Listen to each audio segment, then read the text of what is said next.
سورہ النور میں آئے کہ عورت کے زیور کی جو آواز ہے یہ بھی باہر سنائی نہ دے زینت کی چیزوں میں.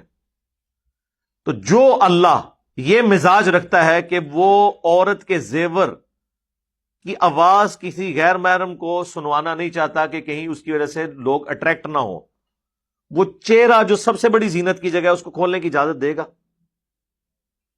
اچھا، پھر امت کے لیے رول ماڈل تو امہات المومنین ہے، نبی علیہ السلام کی بیٹیاں ہیں. بخاری اور مسلم دونوں میں حدیث ہے، جو حدیث افک اما عائشہ پہ جو تہمت لگائی گئی تھی منافقین کی جانب سے، کافی لمبی حدیث ہے.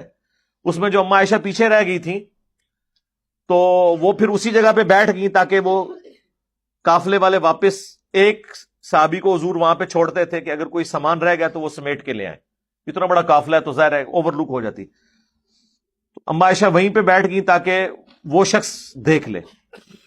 تو وہ کہتی ہیں اس دوران مجھے اونگ آ گئی اور میرے چہرے سے جو گھونگٹ ہے وہ ہٹ گیا.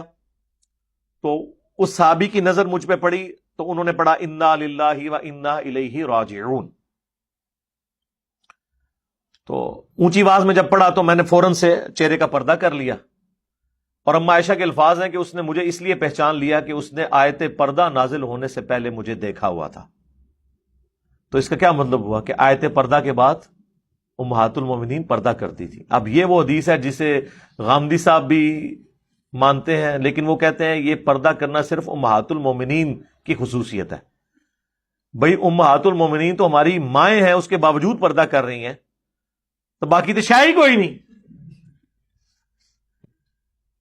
ان کے لیے تو کسی اور مرد کے ساتھ نکاح کرنا بھی حرام ہے. النبی اولا بالمؤمنین من انفسہم وازواجہ امہاتہم. نبی مومنین کی جانوں پر ان سے بڑھ کر حق رکھتے ہیں، اور نبی کی بیویاں امت کی مائیں ہیں.